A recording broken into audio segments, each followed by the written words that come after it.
thank. Now to the main part of our program, the Pericles Award, which is going to the Honorable Tulsi Gabbard from Hawaii. Every year, the Pericles Award is given to a political leader who has been a supporter of the issues that concern the Hellenic American community. This year, the Pericles Award is given to Representative Gabbard. She's from Hawaii's 2nd District, and we have the distinct pleasure to ask Governor Michael Dukakis of Massachusetts,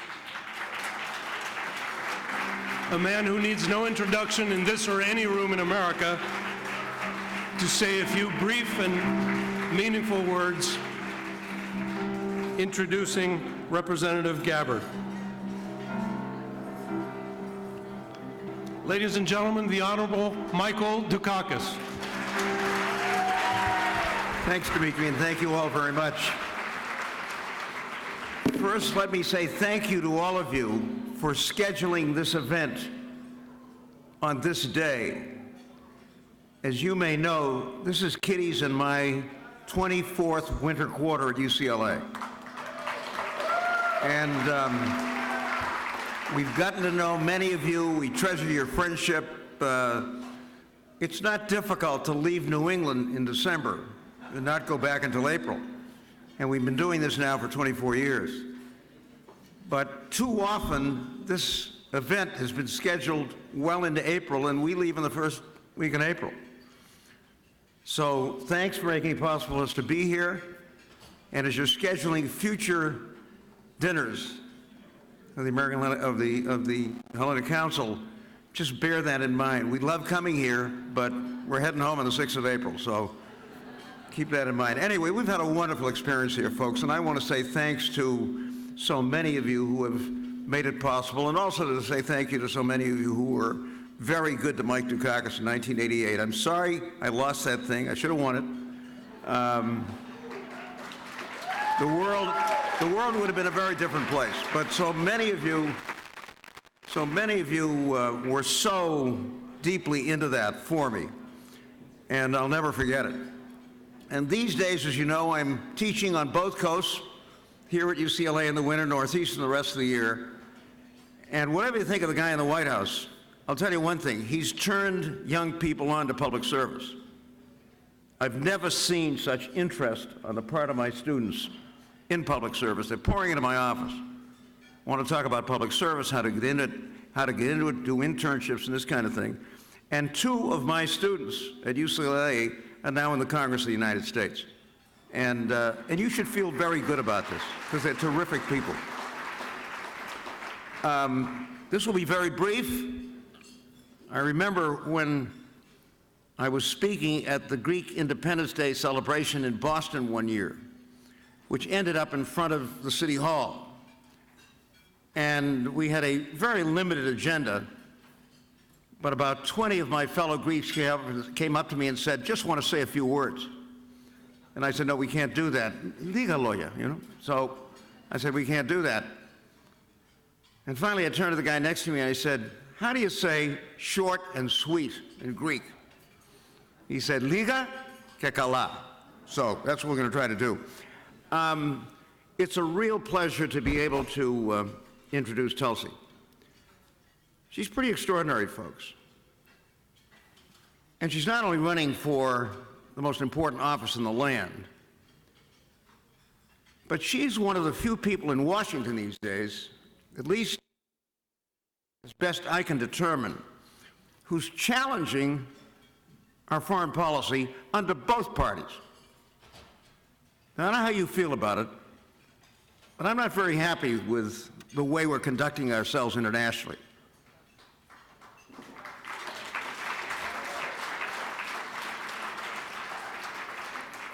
We're spending $750 billion on the military,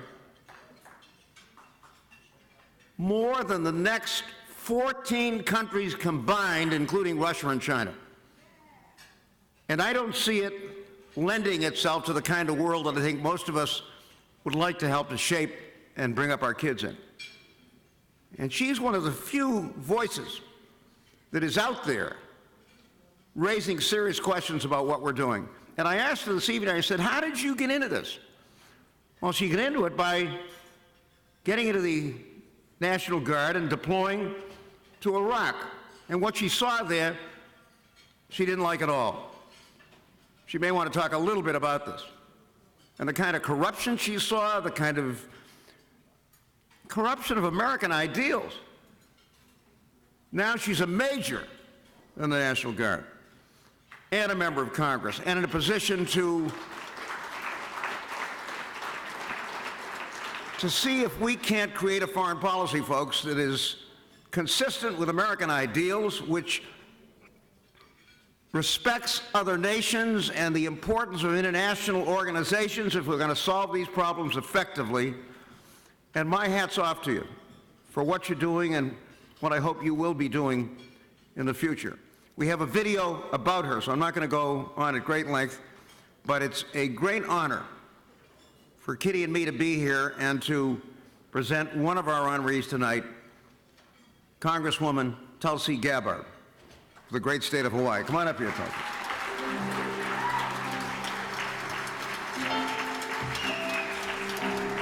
Thank you, Governor. With that, we're going to see a video about the Congresswoman, after which we're going to ask her to give us remarks, and then Dr. Dimitriou will present her with the award formally. I want to bring up the issue of religion because it is one that we have seen for too long, and we continue to see being used to foment bigotry and elicit fears and suspicions in people because of someone who holds a religion that may be different from the most. We see this in politics all the time. President John F. Kennedy went through this test when he ran for president, where people questioned how his Catholic faith would drive and influence his policies. I am not the Catholic candidate for president. I am the Democratic Party's candidate for president, who happens also to be a Catholic. Whatever issue may come before me as president, if I should be elected, I will make my decision in accordance with what my conscience tells me to be in the national interest. I took my oath of office on the Bhagavad Gita when I was first sworn into Congress in 2012. I'm a practicing Hindu, and my spiritual practice, my relationship with God, is something that is near and dear to my heart.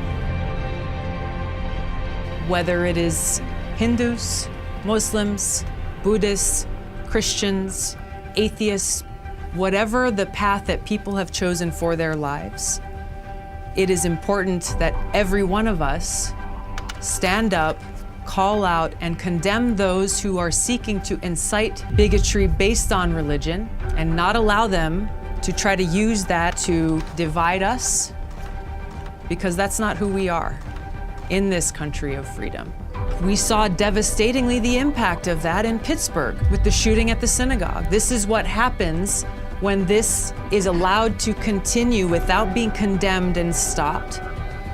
This is where the result ends up. The gunman was armed with an AR-style weapon. Authorities just revealed the names of the 11 victims, ranging in age from 97 to 54. People who have been shot. With people being shot and killed in their place of worship. We cannot allow that to happen to those who may share our faith or those who may have a different faith. Today I may be the victim, but tomorrow it may be you. Until the whole fabric of our harmonious society is ripped apart at a time of great national peril. So as we stand for peace abroad, we have to stand for peace and freedom here at home amongst our brothers and sisters, and recognize that interconnectedness and that we have to stand and speak as one. Like so many of you, it is painful and disheartening to see how much divisiveness is being fomented by those who wish to tear us apart. We have people in positions of power who are not thinking about the well-being of the people and our planet.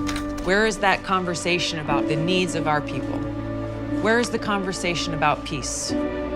Every time we launch these interventionist regime change wars, it is not only our veterans who pay the price for that. Every single one of us pays the price.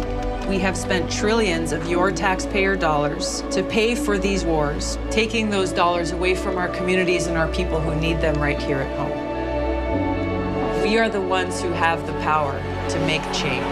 It takes every single one of our hands, our hearts, and our voices, motivated by this love and aloha, to take on those forces and those obstacles that can seem too great to overcome.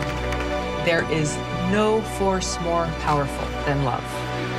This is how we come together as Americans. This is why we fight for the future that we hope will be so much brighter for those that we care about, for the country that we love.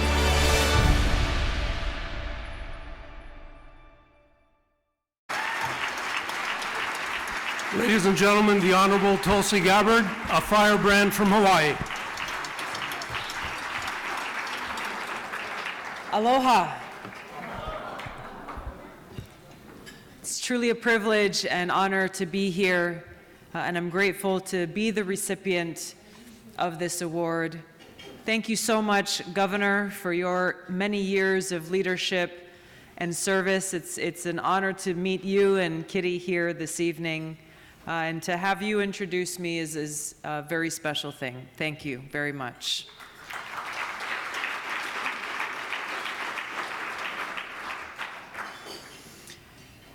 You know, our countries, the United States and Greece, have long shared warm relationships ever since Greece was reborn independent from the Ottoman Empire. And spanning nearly 2 centuries of our countries are the modern expressions of a democratic ideal that has been passed down to us from antiquity.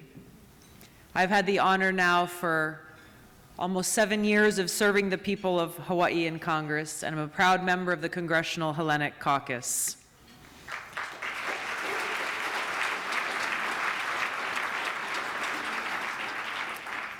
Now, since my first year in Congress, I served as a member of the House Foreign Affairs Committee, served now for almost 6 years on the House Armed Services Committee, and have seen firsthand and experienced how the decisions that are being made too often are not actually in our interests, not serving the interests of our country, the American people, and unfortunately end up causing harm to other countries in the world, to other people in the world. A little over a year ago, I had the opportunity to travel to Greece. It was my first time visiting. I actually visited there just before going to Armenia for the first time. I heard there's a number of Armenian leaders who are here today as well.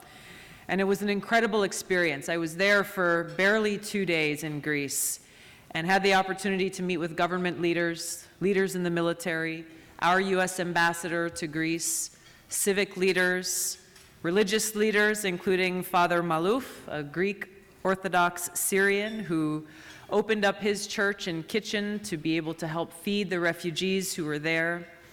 And I visited some of the refugee camps, spoke to the people who were working there, helping to provide services and care. You know, we hear a lot of stories on the news about the impact of these regime change wars. Greece is on the front lines and carrying the greatest burden of the cost of these wars with the refugees who are fleeing their countries. I was truly inspired by what I heard, that even as this crisis has cost much of the Greek people, even as this has become a great challenge, what I saw and I felt was a great generosity and warmth of spirit coming from the people of Greece.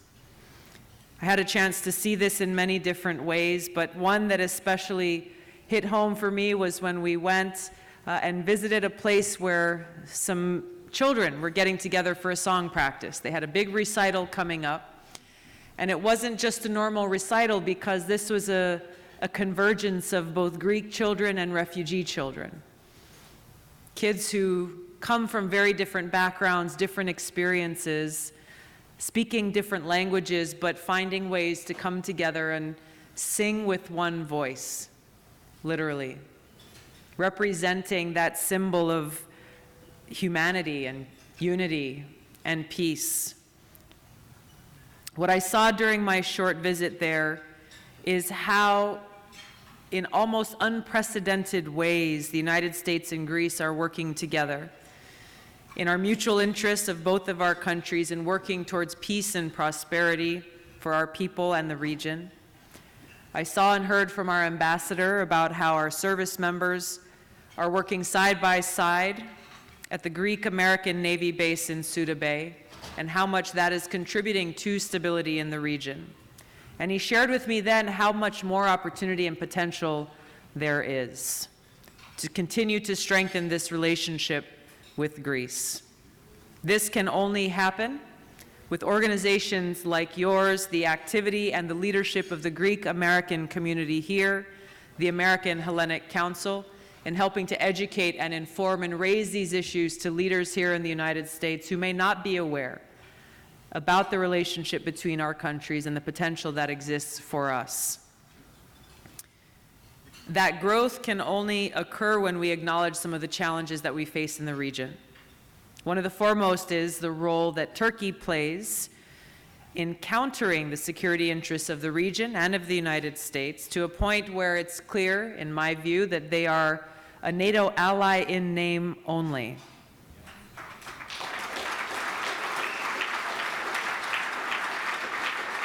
Now, there are historical tensions and contemporary tensions, the acknowledgement of the ecumenical patriarch's international status, Turkey's ongoing occupation of Cyprus, the ongoing aggressive maneuvers in the Aegean Sea, as well as direct and indirect support coming from Turkey to terrorist groups like ISIS and Al-Qaeda in Syria. These are issues that must be addressed. I've been outspoken in Washington and in Congress against Erdogan's threats of attacks against the Kurdish people in Syria, who have been our most effective and trusted allies in the fight against ISIS there. Yet Turkey continues to threaten U.S. interests and our allies in the region, including U.S. forces in Syria, the Kurdish YPG, Greece, Israel, and Cyprus. Now, last Congress, I signed on as a co-sponsor to House Resolution 220, which recognizes and condemns the Armenian, Greek, and Assyrian genocide. This is a resolution that Congress must pass.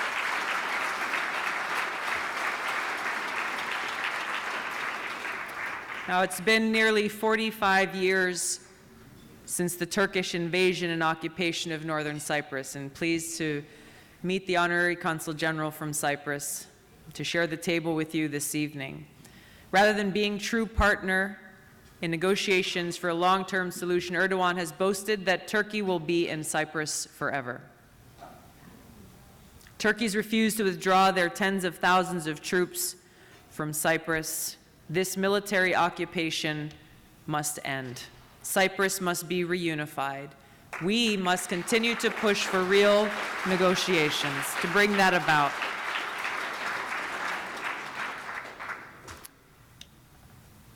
Turkey needs to act like a partner for peace in the region. Now, in Congress this week, we have written letters. We'll be reintroducing legislation dealing with the F-35 sale, pushing to make sure that our government does not sell these airplanes to Turkey, because Greece is our critical partner in the Eastern Mediterranean and shares our core values and common interests. Now, all of you here, Greek Americans across the country, have and continue to enrich our society, and I look forward to continuing to work with you to advance these shared goals and common interests.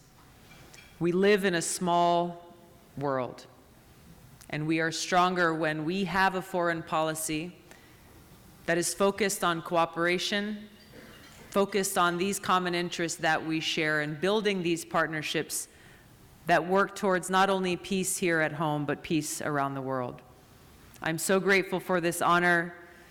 I'm grateful to be here with all of you and look forward to working with you towards this cause of peace in the future. Mahalo. Thank you.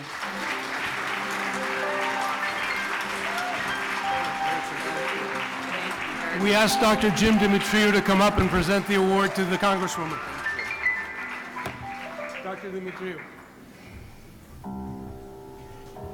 It is my unique honor to give an award in the image of Pericles and the status of Pericles to a person that we believe will continue to carry the torch into the future and speak on behalf of the issues that are pressing our nation and Greece and Cyprus together. And for this, I'm very honored to give the Pericles Award to Congresswoman Gabbard. My pleasure.